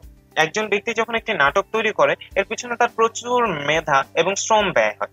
সে তার এই মেধা দিয়ে বানানো নাটক চাইলেই তার নিজ নামে কপিরাইট করতে পারবে। যেখানে সেটি নকল করা হলে, কাহিনী পুনরায় অন্য কোথাও ব্যবহার করা হলে বা তার অনুমতি ব্যতীত তার নাটকের কোনো অংশও যদি কোথাও ব্যবহার করা হয়, সে চাইলে তার বিরুদ্ধে মামলা করতে পারবে, কারণ কপিরাইট করার ফলে তার নাটকের স্বত্বাধিকার সে পেয়ে গেছে। এরপর প্রবন্ধ নিয়েও যদি আমরা কথা বলি, প্রবন্ধ চাইলে কপিরাইট করা যায়, কবিতা কপিরাইট করা যায়, অর্থাৎ সাহিত্য যা রয়েছে সকল ধরনের সাহিত্য কপিরাইট করা যায়। এরপর চাইলে কপিরাইট করা যায় উপন্যাস, চিত্রকর্ম। কেউ যদি কোনো চিত্রকর্ম তৈরি করে সে সেক্ষেত্রে তার কপিরাইট করতে পারবে। সফটওয়্যার, কেউ যদি একটি সফটওয়্যার তৈরি করে সে তার সফটওয়্যার কপিরাইট করতে পারবে। তার সফটওয়্যার অন্য কেউ নিজ নামে ব্যবহার করলে, কপি করলে, নকল করলে সেক্ষেত্রে সে আইনি সহায়তা নিতে পারবে, মামলা করতে পারবে। এরপর রয়েছে বইয়ের প্রচ্ছদ। বইয়ের প্রচ্ছদের যে ডিজাইন, সেই ডিজাইনের উপর চাইলে কপিরাইট করা যায়, কারণ একটি বইয়ের প্রচ্ছদ একজন ডিজাইনার ডিজাইন করে, সেই ডিজাইন করে তার মেধা ব্যবহার করে, তার শ্রম ব্যবহার করে। সেই প্রচ্ছদের উপর একচ্ছত্র অধিকার শুধু তারই থাকা উচিত। কেউ যদি তার এই বইয়ের প্রচ্ছদ পুনরায় হুবহু নকল করে সেক্ষেত্রে সে চাইলে কপিরাইট আইনে মামলা করতে পারবে। এরপর রয়েছে বই নকল করলেও কপিরাইটের ক্ষেত্রে মামলা করা যায়, গান কপিরাইট করা যায়, ডিজাইন কপিরাইট করা যায়, প্রোগ্রামিং কোড পর্যন্ত চাইলে কপিরাইট করা যায়। এছাড়া কেউ যদি চায় সে নাচের মুদ্রাও কপিরাইট করতে পারবে। অর্থাৎ আমরা জানি যে কোনো শিল্পকর্ম যে একজন শিল্পী তার মেধা, তার শ্রমের মাধ্যমে তৈরি করে, সে চাইলেই তার সৃষ্টকর্ম, তার শিল্পকর্মের উপর সে কপিরাইট করতে পারবে এবং পরবর্তীতে যদি তার অধিকার লঙ্ঘন করা হয় সে চাইলেই কপিরাইট আইন অনুযায়ী আইনি ব্যবস্থা নিতে পারবে। এখন আমাদের যা যা মনে রাখতে হবে, কপিরাইট সম্পর্কে তো আমরা অনেক তথ্য জানলাম, আমরা এখন এর মধ্যে যে সকল তথ্য আমাদের অবশ্যই মনে রাখতে হবে সেই তথ্যগুলো দেখে নিই। প্রথম যে তথ্য আমাদের অবশ্যই মনে রাখতে হবে সেটা হচ্ছে বাংলাদেশে কত সালের কপিরাইট আইন প্রচলিত। বাংলাদেশে 2000 সালের কপিরাইট আইন প্রচলিত। এরপর এই কপিরাইট আইনটি 2005 সালে সংশোধন করা, অর্থাৎ কপিরাইট আইন 2000, কিন্তু 2000 সালের কপিরাইট আইন সংশোধন করা হয় 2005 সালে। এছাড়া আমাদের আরেকটা বিষয় মনে রাখতে হবে, সেটি হচ্ছে কপিরাইট বিধিমালা যেটি বাংলাদেশে প্রচলিত সেটি হচ্ছে 2006 সালে, অর্থাৎ বাংলাদেশের কপিরাইট আইন 2000 সালের প্রচলিত, যা 2005 সালে সংশোধন করা হয়। কিন্তু বাংলাদেশের যে কপিরাইট বিধিমালা, সে কপিরাইট বিধিমালা 2006 সালেরটি প্রচলিত রয়েছে। এছাড়া আমাদের মনে রাখতে হবে যে কপিরাইট নিবন্ধন বাধ্যতামূলক নয়, কপিরাইট নিবন্ধন ঐচ্ছিক। কোনো ব্যক্তি যদি চায় সে কপিরাইট নিবন্ধন করতে পারে, যদি সে চায় কপিরাইট নিবন্ধন নাও করতে পারে, এক্ষেত্রে কোনো সমস্যা নেই। মনে রাখতে হবে, জানলাম আমরা।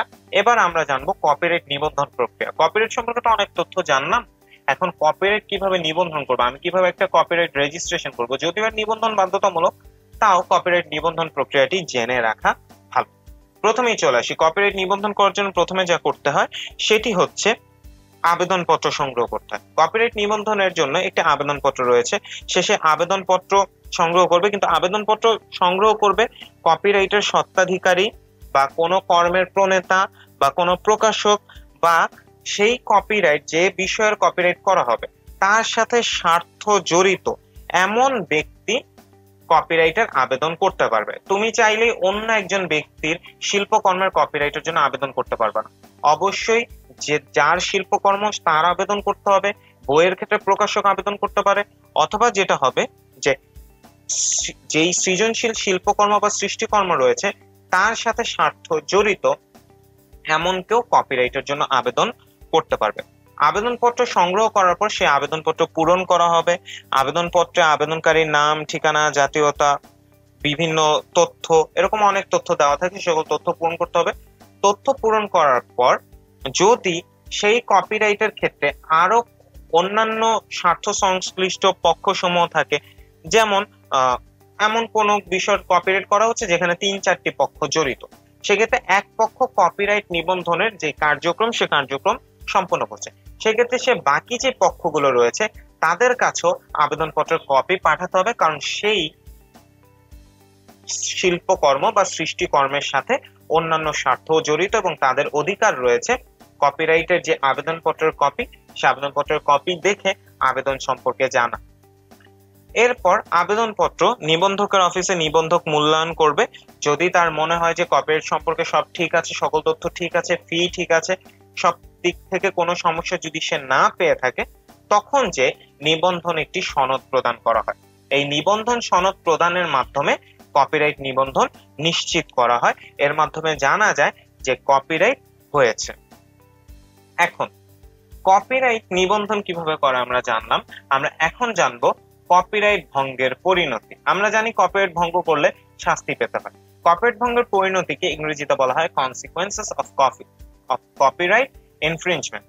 এখন আমরা কপিরাইট ইনফ্রিঞ্জমেন্ট বা কপিরাইট ভঙ্গের পরিণতিগুলো দেখে নিই। এখানে দুটি পরিণতি রয়েছে, একটি হচ্ছে দেওয়ানি প্রতিকার এবং একটি হচ্ছে ফৌজদারি প্রতিকার। দেওয়ানি প্রতিকার কি? দেওয়ানি প্রতিকার হচ্ছে যখন কোনো কর্মের কপিরাইট অথবা কপিরাইট আইনের জন্য কোনো বিধান লঙ্ঘন করা হয়, সেক্ষেত্রে স্বত্বাধিকারী নিষেধাজ্ঞা, ক্ষতিপূরণ প্রাপ্তি এবং অন্যান্য সকল আইনগত প্রতিকার পাওয়ার অধিকারী হবে। কিন্তু বিবাদী যদি প্রমাণ করতে সমর্থ হন যে সত্য লঙ্ঘনের তারিখে সংশ্লিষ্ট কর্মে কপিরাইট বিদ্যমান ছিল মর্মে তিনি অবগত ছিলেন না, বা কপিরাইট বিদ্যমান ছিল না মর্মে বিশ্বাস করার যুক্তিসঙ্গত কারণ ছিল, সেক্ষেত্রে আদালত নমনীয় কোনো প্রতিকার দিতে পারে। অর্থাৎ এক্ষেত্রে যার কপিরাইট সে মামলা করবে, সে মামলা করার পর তাকে শাস্তি পেতে হবে। এক্ষেত্রে তাকে নিষেধাজ্ঞা পেতে পারে, ক্ষতিপূরণ দিতে পারে, এরকম বেশ কিছু শাস্তি তাকে দিয়ে থাকতে পারে। কিন্তু যদি যার বিরুদ্ধে অভিযোগ নিয়ে আসা হয়েছে যে সে কপিরাইট ভঙ্গ করেছে, সে যদি প্রমাণ করতে পারে যে সে জানতো না যে এই বিষয়ের কপিরাইট ছিল, যেদিন সে কপিরাইট ভঙ্গ করে সে ওই সময় অবগত ছিল না যে উক্ত বিষয়ের কপিরাইট আছে, সেক্ষেত্রে তার যেই শাস্তি, সে শাস্তিটি কমানো যেতে পারে। আবার ফৌজদারি প্রতিকার যে রয়েছে, যে ফৌজদারি প্রতিকার তখন করা হয় যখন কেউ ইচ্ছাকৃতভাবে জেনে শুনেও কপিরাইট ভঙ্গ করে, তাকে ফৌজদারি প্রতিকার অনুযায়ী শাস্তি দেওয়া হয়। এক্ষেত্রে কমপক্ষে 50,000 থেকে 2 লক্ষ টাকা পর্যন্ত অর্থদণ্ডও দেওয়া যেতে পারে। আবার কমপক্ষে 6 মাস থেকে যতদিন পর্যন্ত ইচ্ছা কোর্ট যতদিন পর্যন্ত রায় দিবে ততদিন পর্যন্ত কারাদণ্ড দেওয়া যেতে পারে। যদি সে দ্বিতীয়বার বা পরবর্তীবার আবার অপরাধ করে, সেক্ষেত্রে প্রত্যেকবার তাকে সর্বোচ্চ 3 বছরের কারাদণ্ড ভোগ করতে হতে পারে এবং সর্বনিম্ন 1 লক্ষ টাকার অর্থদণ্ড সে ভোগ করবে। অর্থাৎ প্রথমবার শাস্তিটা কিছু কম দেওয়া হলো, পরবর্তীতে শাস্তির পরিমাণ বারবার বাড়তে থাকবে এবং যদি এরপরও কোনো সমস্যা করে, সে পুনরায় কপিরাইট ভঙ্গ করে, সেক্ষেত্রে তাকে দীর্ঘমেয়াদে আরো কঠোর শাস্তি দেওয়া হবে। অর্থাৎ দেওয়ানি প্রতিকারের ক্ষেত্রে শাস্তির পরিমাণটা একটু কম থাকে, একটু হালকা শাস্তি দেওয়া হয় যদি আমরা বলি, কিন্তু ফৌজদারি প্রতিকারের ক্ষেত্রে কঠোর শাস্তি দেওয়া হয়। অর্থাৎ আমরা জানতে পারলাম যে কপিরাইট ভঙ্গের পরিণতি দুই রকম, দেওয়ানি প্রতিকার এবং ফৌজদারি প্রতিকার। দেওয়ানি প্রতিকারে শাস্তি কম দেওয়া হয়, ফৌজদারি প্রতিকারে কঠোর শাস্তি দেওয়া হয়ে থাকে। এখন এই পর্যায়ে এসে আমরা আবার একটি কুইজ দিয়ে দিব। প্রথম যে প্রশ্ন, সেই প্রশ্নটি হচ্ছে কপিরাইট আইনের বৈশিষ্ট্য নয় কোনটি? চলো আমরা দেখে নিই অপশনগুলো। অপশন এ বুদ্ধিবৃত্তিক সম্পত্তি, অপশন বি নির্দিষ্ট মেয়াদ, অপশন সি হস্তান্তরযোগ্য, অপশন ডি নতুন আবিষ্কার। এখানে কোনটি কপিরাইট আইনের বৈশিষ্ট্য নয়? উত্তরটি ঝটপট দিয়ে ফেলা, আমি এখনই উত্তরটি বলে দিচ্ছি। এবং এই প্রশ্নের উত্তর হচ্ছে অপশন ডি, কপিরাইট আইনের বৈশিষ্ট্য নতুন আবিষ্কার নয়। কারণ আমরা জানি নতুন আবিষ্কারের ক্ষেত্রে আমরা করি পেটেন্ট। কপিরাইট আইনের বৈশিষ্ট্য যেমন বুদ্ধিবৃত্তিক সম্পত্তি, কারণ কপিরাইট বুদ্ধিবৃত্তিক সম্পত্তির উপর করা হয়, এর নির্দিষ্ট মেয়াদ রয়েছে, আমরা জানি কপিরাইট চাইলে হস্তান্তর করা যায়, কিন্তু কপিরাইট নতুন আবিষ্কারের উপর করা হয় না। একটি গান নতুন শিল্পকর্ম হতে পারে কিন্তু নতুন আবিষ্কার নয়, একটি বই নতুন শিল্পকর্ম হতে পারে কিন্তু নতুন আবিষ্কার নয়। হাজার হাজার বছর না হোক, অনেক বছর ধরেই গান, বই, যে সকল বিষয়ে কপিরাইট করা যায়, এর সকল সম্পত্তি চলে আসছে।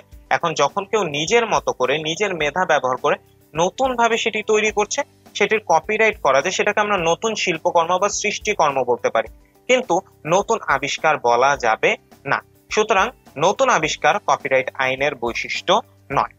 পরবর্তী যে প্রশ্ন, এই প্রশ্নে বলা আছে বাংলাদেশে প্রচলিত কপিরাইট আইন কত সালে?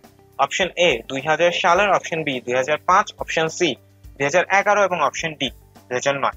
আমরা জানি বাংলাদেশে প্রচলিত কপিরাইট আইন হচ্ছে 2000 সালে। আশা করি এই দুটি প্রশ্নের উত্তরও তোমরা সবাই সঠিকভাবে দিয়েছো। এই পর্যায়ে এসে আমরা এখন কিছু গুরুত্বপূর্ণ ব্যবসায় আইন সম্পর্কে জেনে নিব। এই ব্যবসায় আইনগুলো এমসিকিউর জন্য খুবই গুরুত্বপূর্ণ, তোমাদের এই আইনগুলো মনে রাখতে হবে। আমি বেছে বেছে এমন আইনগুলোই এখানে দিয়েছি যেখান থেকে প্রশ্ন আসার সম্ভাবনা বেশি। প্রথমেই দেখে নিই, যেমন চুক্তি আইন, আমাদের মনে রাখতে হবে যে চুক্তি আইন হচ্ছে 1872 সালে। অপরদিকে হস্তান্তরযোগ্য দলিল আইন, অর্থাৎ যে সকল দলিল হস্তান্তরযোগ্য, সে সকল দলিলের যে আইন, সেই দলিল আইন হচ্ছে 1881 সালে। যদি প্রশ্ন আসে বাংলাদেশের হস্তান্তরযোগ্য দলিল আইন কত সালে, তোমরা উত্তর করবে বাংলাদেশের হস্তান্তরযোগ্য দলিল আইন 1881 সালে। এরপর আছে ভোক্তা অধিকার সংরক্ষণ আইন, যে সকল ভোক্তারা রয়েছে তাদের অধিকার সংরক্ষণের জন্য এই আইন প্রণয়ন করা হয়। বাংলাদেশে 2009 সালের ভোক্তা অধিকার সংরক্ষণ আইন প্রচলিত। এর পাশাপাশি রয়েছে বীমা আইন। যে সকল বীমা প্রতিষ্ঠান রয়েছে তারা এই আইন মেনে চলে। বীমা আইন রয়েছে বাংলাদেশে 2010 সাল। অর্থাৎ চুক্তি আইন 1872, হস্তান্তরযোগ্য দলিল আইন 1881, ভোক্তা অধিকার সংরক্ষণ আইন 2009 এবং বীমা আইন 2010 বাংলাদেশে বর্তমানে প্রচলিত রয়েছে। এই সকল গুরুত্বপূর্ণ ব্যবসা আইন তোমাদের সবার জন্য মনে রাখা গুরুত্বপূর্ণ। এইবার ব্যবসা আইন সম্পর্কে তো আমরা জানলাম, আমরা এখন একটু পরিবেশ আইন সম্পর্কে জেনে নিই। পরিবেশ আইন আসলে কি? পরিবেশ আইন বলতে বোঝায় একটি দেশের সামগ্রিক পরিবেশ রক্ষার জন্য রাষ্ট্র যে সকল আইন প্রণয়ন করে থাকে তাকে পরিবেশ আইন বলে। অর্থাৎ আমার দেশের যে পরিবেশ, এই পরিবেশটাকে আমি রক্ষা করার জন্য, পরিবেশটাকে আমি ভালো এবং সুন্দর রাখার জন্য আমার দেশের যে রাষ্ট্র, সে যে সকল আইন প্রণয়ন করবে তাকে আমরা পরিবেশ আইন বলবো। আরো সহজভাবে যদি বলতে চাই, পরিবেশ রক্ষার জন্য একটি রাষ্ট্র যে সকল আইন প্রণয়ন করে তাকেই আমরা পরিবেশ আইন বলি। পরিবেশ আইন তৈরি করার বা পরিবেশ আইন প্রণয়ন করার কিছু সুনির্দিষ্ট লক্ষ্য রয়েছে। চলো পরিবেশ আইনের লক্ষ্যগুলো দেখে নিই। যেমন প্রথম লক্ষ্য, শব্দ দূষণ নিয়ন্ত্রণ। আমরা জানি আমাদের আশেপাশে প্রচুর পরিমাণে শব্দ দূষণ প্রতিনিয়ত হচ্ছে। বিভিন্ন কলকারখানা হোক, যানবাহন হোক, অন্যান্য মেশিন হোক বা অন্যান্য যে কোনো উপাদান হোক, যার কারণে প্রতিনিয়ত শব্দ দূষণ হয়ে থাকে। এই যে শব্দ দূষণ, এই শব্দ দূষণ আমাদের জন্য ক্ষতিকর। তো পরিবেশ আইনের লক্ষ্য হচ্ছে শব্দ দূষণ নিয়ন্ত্রণ করা। এরপর রয়েছে বায়ু দূষণ। আমাদের আশেপাশে কলকারখানা থেকে শুরু করে এমন অনেক প্রতিষ্ঠান, এমন অনেক মেশিনারিজ, অনেক কার্যক্রম রয়েছে যেখান থেকে বায়ুতে দূষিত পদার্থ চলে আসে এবং বায়ুর সাথে সেটি মিশ্রিত হয়ে যায়, অর্থাৎ বায়ুতে সেটি মিক্স হয়ে যায়। এই যে বায়ুর সাথে মিশ্রণের ফলে, বায়ুতে মিক্সড হওয়ার ফলে বায়ু যে দূষিত হচ্ছে, এটাকে বলা হয় বায়ু দূষণ। পরিবেশ আইনের লক্ষ্য হচ্ছে যে বায়ু দূষণ নিয়ন্ত্রণ করা এবং যতটুকু সম্ভব ততটুকু কমানো। এরপর রয়েছে পানি দূষণ। বর্জ্য পদার্থের জন্য হোক, ক্ষতিকর পদার্থের জন্য হোক, রাসায়নিক পদার্থের জন্য হোক, কলকারখানার জন্য হোক বা মানব জাতির জন্যই হোক, পানি প্রতিনিয়ত দূষিত হচ্ছে। প্লাস্টিক পলিউশন থেকে শুরু করে ইন্ডাস্ট্রিয়াল ওয়েস্ট, যেটাকে আমরা কলকারখানার বর্জ্য বলি, সবকিছুই পানিতে যেয়ে মিশে এবং এর ফলে আমাদের আশেপাশের পানি দূষিত হয়। ফলে যেটা হচ্ছে যে সুপেয় পানি অর্থাৎ পানযোগ্য পানি পৃথিবীতে আস্তে আস্তে কমে যাচ্ছে। পৃথিবীর অনেক দেশ রয়েছে যেখানে পানির বেশ সংকট, যেখানে খাবার পানির অভাবে মানুষের মৃত্যু পর্যন্ত হয়। তাই পানি দূষণ নিয়ন্ত্রণ পরিবেশ আইনের একটি লক্ষ্য, যে পানি রক্ষা করার মাধ্যমে, পানিকে রক্ষা করে পানি দূষণ নিয়ন্ত্রণের মাধ্যমে হয়তো জনগণকে আরো বেশি সুন্দর একটি পরিবেশ এবং সুন্দর একটি জীবন দেওয়া যাবে। এছাড়া রয়েছে মাটি দূষণ। যেহেতু মাটি থেকে আমাদের সকল ফসল হয়, মাটির উপর আমরা অনেকাংশেই নির্ভরশীল এবং মাটির, সত্যি কথা বলতে আমাদের যে খাবার, তার সোর্স হচ্ছে আমাদের সয়েল বা মাটি। এখন এই মাটি দূষিত হয়ে গেলে যেটা হবে যে ভবিষ্যতে আমাদের মাটি বা জমিগুলো আরো অনুর্বর হয়ে যাবে, ফলে আমরা পর্যাপ্ত পরিমাণে খাদ্য উৎপাদন করতে পারবো না এবং খাদ্যের ঘাটতির ফলে আমরা জানি দুর্ভিক্ষ হয় এবং দুর্ভিক্ষের ফলে অনেক মানুষ মারা যায়। অর্থাৎ মাটি দূষণ নিয়ন্ত্রণ করা না গেলে তার খুব ভয়াবহ পরিণতি হতে পারে। তাই পরিবেশ আইনের একটি লক্ষ্য হচ্ছে মাটি দূষণও নিয়ন্ত্রণ করা। অর্থাৎ পরিবেশ আইন শব্দ হোক, বায়ু হোক, পানি হোক, মাটি হোক, সবকিছু দূষণ নিয়ন্ত্রণে লক্ষ্যে কাজ করে। পাশাপাশি পরিবেশ আইনের লক্ষ্য হচ্ছে পরিবেশ সংরক্ষণ করা। আমাদের যে পরিবেশ, আমাদের যে ইকোসিস্টেম, এর মধ্যে যে সকল জন্তু, জানোয়ার, প্রাণী রয়েছে, যে সকল প্রাকৃতিক উপাদান রয়েছে, পরিবেশের যে সকল উপাদান রয়েছে, সবকিছুকে রক্ষা করে আমাদের যে পরিবেশ, আমাদের যে বায়োডাইভার্সিটি, আমাদের যে বাস্তু সংস্থান থেকে শুরু করে সবকিছুকে রক্ষা করা, সংরক্ষণ করা পরিবেশ আইনের লক্ষ্য। এখন পরিবেশ আইনের লক্ষ্য জানার পর আমরা এখন কিছু গুরুত্বপূর্ণ পরিবেশ আইন জানব। একটু আগে আমরা যে সকল আইনগুলো জেনেছিলাম সেগুলো ছিল ব্যবসায়িক আইন। এখন আমরা যে আইনগুলো সম্পর্কে জানবো, এই আইনগুলো হচ্ছে পরিবেশ আইন। অর্থাৎ এই আইনগুলো স্পেসিফিক্যালি পরিবেশ রক্ষার জন্য, পরিবেশ সংরক্ষণের জন্য এই আইনগুলো প্রণয়ন করা হয়েছে। প্রথমেই যে আইনটি নিয়ে আমরা কথা বলবো সেই আইনটি হচ্ছে পরিবেশ সংরক্ষণ আইন। বাংলাদেশে পরিবেশ সংরক্ষণ আইন যেটি প্রচলিত, সেটি প্রচলিত 1995 সালে। যদি তোমাদের প্রশ্ন আসে বাংলাদেশে বর্তমানে পরিবেশ সংরক্ষণ আইন কত সালে, তোমরা উত্তর করবে 1995 সালে। এরপর রয়েছে শব্দ দূষণ নিয়ন্ত্রণ বিধিমালা। শব্দ দূষণ নিয়ন্ত্রণ করার জন্য এই বিধিমালা প্রণয়ন করা হয়। শব্দ দূষণ নিয়ন্ত্রণ বিধিমালা বাংলাদেশে 2006 সালেরটি প্রচলিত রয়েছে। পরিবেশ সংরক্ষণ আইনের পাশাপাশি পরিবেশ সংরক্ষণের কিছু বিধিমালাও রয়েছে। বাংলাদেশে পরিবেশ সংরক্ষণ বিধিমালা 2010 সালেরটি প্রচলিত। আমরা জানি যে ইট প্রস্তুত এবং ইটের যে ভাটা, সেখান থেকে প্রচুর পরিমাণে কালো ধোঁয়া বের হয় এবং এই যে কালো ধোঁয়া যেটি বের হয়ে বাতাসে মিশে যাচ্ছে, এর ফলে আমাদের বায়ু দূষণ। এই জন্য ইট প্রস্তুত এবং ভাটা স্থাপনের ক্ষেত্রেও নিয়ন্ত্রণ করার জন্য নির্দিষ্ট আইন রয়েছে। ইট প্রস্তুত ও ভাটা স্থাপন নিয়ন্ত্রণ আইন বাংলাদেশে 2013 সালেরটি প্রচলিত।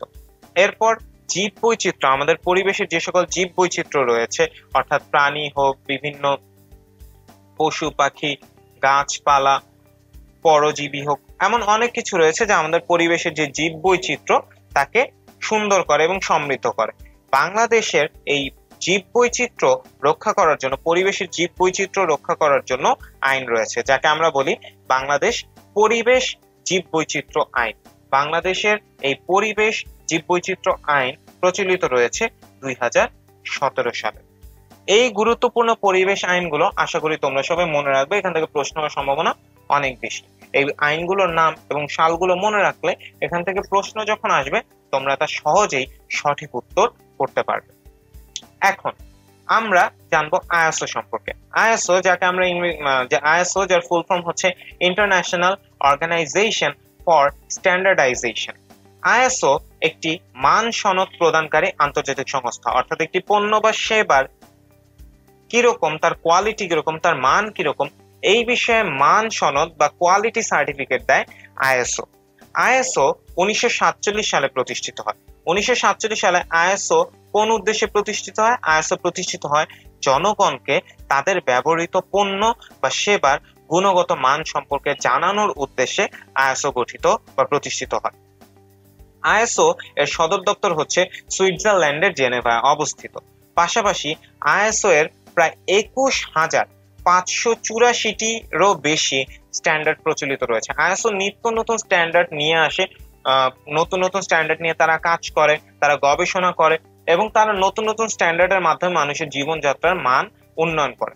তাদের স্ট্যান্ডার্ড ফলো করে বিভিন্ন প্রতিষ্ঠান তাদের পণ্য তাদের সেবা তৈরি করে। এর ফলে মানুষ আরো ভালো, আরো বেটার সার্ভিস বা প্রোডাক্ট পায়, আরো ভালো জীবনযাত্রার মান তাদের তৈরি হয় আইএসওর ফলে। এখন আইএসও এর যে সকল স্ট্যান্ডার্ড রয়েছে সে সকল স্ট্যান্ডার্ডের মধ্যে কিছু গুরুত্বপূর্ণ স্ট্যান্ডার্ড সম্পর্কে আমরা জানবো।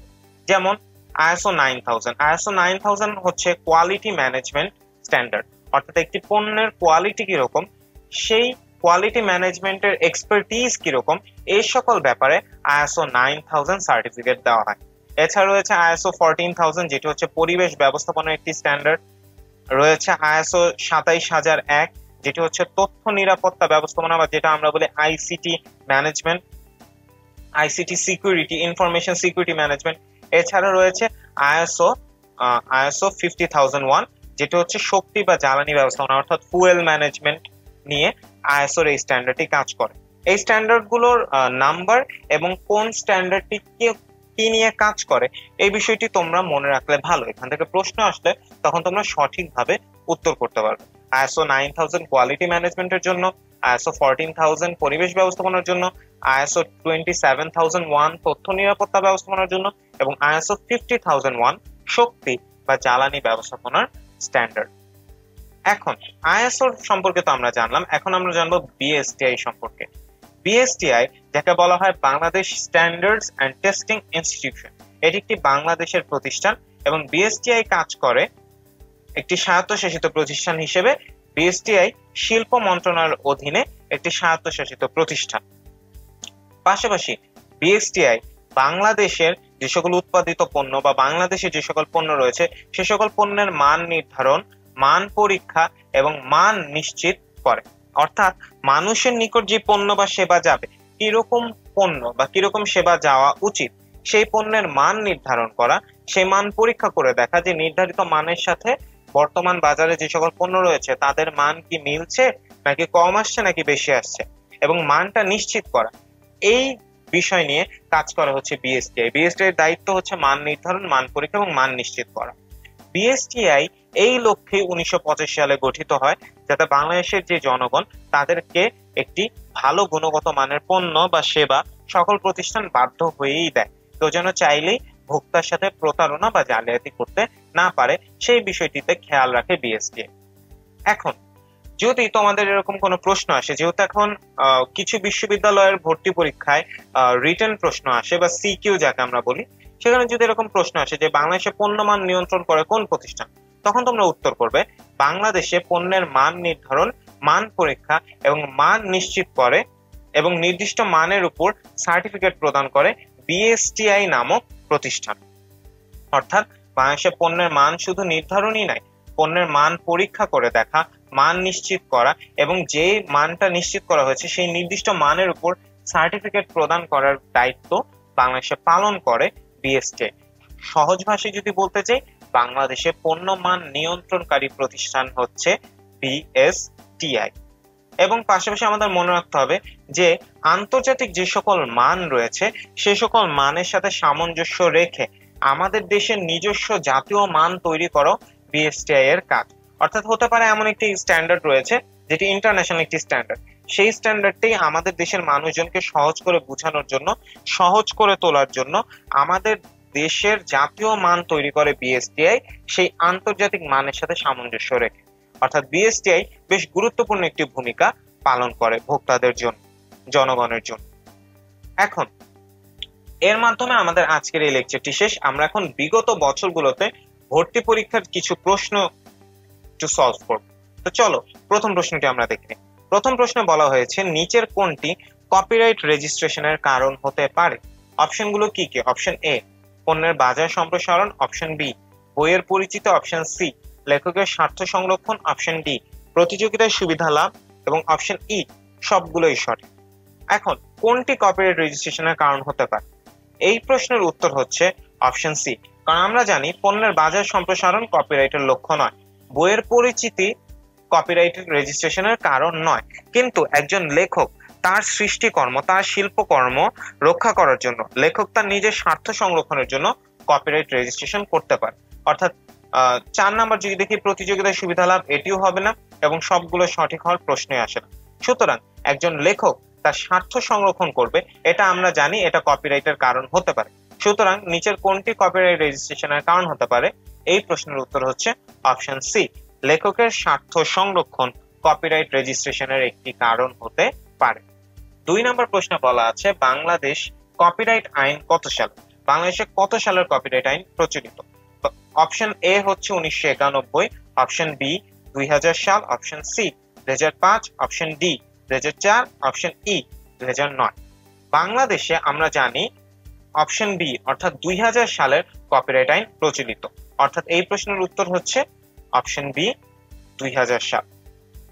3 নম্বর প্রশ্নে বলা হয়েছে যে শব্দ দূষণ বিধিমালা প্রণয়ন করা হয়। আমরা অপশনগুলো দেখে নিই।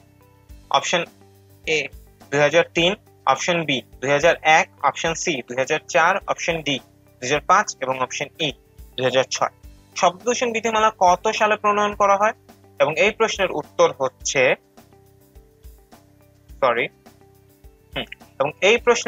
হচ্ছে অপশন ই, অর্থাৎ বাংলাদেশে 2006 সালের শব্দ দূষণ বিধিমালা প্রণয়ন করা হয়। আমরা জানি বাংলাদেশের শব্দ দূষণের যে বিধিমালা রয়েছে সেটি রয়েছে 2006 সালের। তাই 3 নম্বর প্রশ্নের উত্তর হচ্ছে অপশন ই।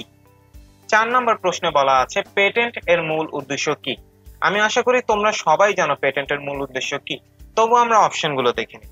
অপশন এ, নতুন আবিষ্কারককে উৎসাহ প্রদান। অপশন বি, নতুন পণ্য সম্পর্কে জানানো। অপশন সি, লেখকের স্বার্থ সংরক্ষণ। অপশন ডি, প্রতিযোগিতার সুবিধা প্রাপ্তি। অপশন ই, কোনটিই নয়। এই প্রশ্নের উত্তর আমি আশা করি তোমরা সবাই পেরেছো এবং এই প্রশ্নের উত্তর হচ্ছে অপশন এ। আমরা জানি পেটেন্ট এর মূল উদ্দেশ্য হচ্ছে একটি নতুন আবিষ্কারককে উৎসাহ প্রদান করা। একজন নতুন আবিষ্কারকের আবিষ্কারকে রক্ষা করে অন্য যে কারো হাত থেকে। নতুন আবিষ্কারককে তার আবিষ্কারের যে সত্য, যে অধিকার, সেটি সম্পূর্ণরূপে দিয়ে দেওয়াই হচ্ছে পেটেন্ট। সুতরাং পেটেন্ট নতুন আবিষ্কারকের আবিষ্কারকে রক্ষার মাধ্যমে অন্যান্য আবিষ্কারকদেরকে উৎসাহ প্রদান করে, যাতে তারা আরো বেশি বেশি নতুন নতুন পণ্য আবিষ্কার করে এবং নতুন নতুন পণ্য আবিষ্কার হলে মানুষজন সুবিধা পায়, জনগণের জীবনযাত্রার মান বৃদ্ধি পায়, তাদের পণ্য, আবিষ্কৃত পণ্য বা সেবা বা আবিষ্কারের ফলে জনগণ লাভবান হয়। আমরা জানি যে নতুন পণ্য সম্পর্কে জানানো বা লেখকের স্বার্থ সংরক্ষণ, কপিরাইটের কাজ, প্রতিযোগিতার সুবিধা প্রাপ্তি, এগুলো কোনোটি পেটেন্টের মূল উদ্দেশ্য নয়। পেটেন্টের মূল উদ্দেশ্য হচ্ছে নতুন আবিষ্কারককে উৎসাহ প্রদান, যাতে সে আরো বেশি বেশি আবিষ্কার করে এবং তার বর্তমানে যে সকল আবিষ্কার রয়েছে তার অধিকারও যেন শুধুমাত্র আবিষ্কারকের কাছেই থাকে। 5 নম্বর প্রশ্নে বলা হয়েছে ভোক্তা অধিকার সংরক্ষণ আইন কত সালে? Option A 2005, option B 2007, option C 2009, option D 2015 এবং অপশন ই 2017। ভোক্তা অধিকার সংরক্ষণ আইন আমরা জানি 2009 সালে। অর্থাৎ 5 নম্বর প্রশ্নের উত্তর হচ্ছে অপশন সি 2009। 6 নম্বর প্রশ্নে বলা হয়েছে বিএসটিআই যাত্রা শুরু করে কত সালে? আমরা অপশনগুলো দেখে নেই। Option A 1985, option B 1989, option C 1997, option D 1999। BSTI কত সালে যাত্রা শুরু করে এটি আমরা একটু আগেই দেখেছি। আমাদের এই প্রশ্নের উত্তর হচ্ছে অপশন এ 1985। আমরা জানি বাংলাদেশে পণ্যের মান নিয়ন্ত্রণ করার উদ্দেশ্যে 1985 সালে বিএসটিআই প্রতিষ্ঠিত হয় এবং তার যাত্রা শুরু করে। 7 নম্বর প্রশ্নে বলা হয়েছে বাংলাদেশে প্রচলিত ট্রেডমার্ক আইনে মার্ক বলতে কি বোঝায়? অর্থাৎ ট্রেডমার্ক আইন অনুযায়ী মার্ক কি? অপশনগুলো হচ্ছে option A brand, option B নাম স্বাক্ষর, অপশন সি প্রতীক, অপশন ডি রঙের সমন্বয় এবং অপশন ই সবগুলো। তোমরা একটু চিন্তা করো তো এই প্রশ্নের উত্তর কি হবে? এই পর্যায়ে ভিডিওটি পজ করে তোমরা সঠিক উত্তরটি কোথাও লিখে ফেলো, দেন ভিডিওটি যখন প্লে করবে তখন উত্তরটি জেনে যাবে, কারণ আমি এখনই উত্তরটি বলে দিচ্ছি। এবং আমি এখন উত্তরটি বলবো। 7 নম্বর প্রশ্নের উত্তর হচ্ছে অপশন ই, সবগুলোই। ট্রেডমার্ক আইন অনুযায়ী মার্ক হতে পারে ব্র্যান্ড, মার্ক হতে পারে নাম স্বাক্ষর, মার্ক হতে পারে প্রতীক, মার্ক হতে পারে রঙের সমন্বয়। অর্থাৎ এই প্রত্যেকটা বিষয়ের উপরেই ট্রেডমার্ক করা যায়। তাই বাংলাদেশে প্রচলিত ট্রেডমার্ক আইনে মার্ক বলতে ব্র্যান্ডকেও বোঝায়, নাম স্বাক্ষরকেও বোঝায়, প্রতীক বোঝায়, রঙের সমন্বয় বোঝায়। অর্থাৎ 7 নম্বর প্রশ্নের উত্তর হচ্ছে অপশন ই, সবগুলোই। আমরা আমাদের আজকের লেকচারটি এখানেই শেষ করছি। আশা করি তোমরা সবাই সকল টপিক, সব বিষয় খুব ভালোভাবে বুঝতে পেরেছো। তোমাদের সবাইকে সাথে থাকার জন্য ধন্যবাদ। তোমাদের সবার সাথে পরবর্তী লেকচারে আবার দেখা হবে। আশা করি তোমরা সবাই অনেক অনেক ভালো থাকবে। আল্লাহ হাফেজ।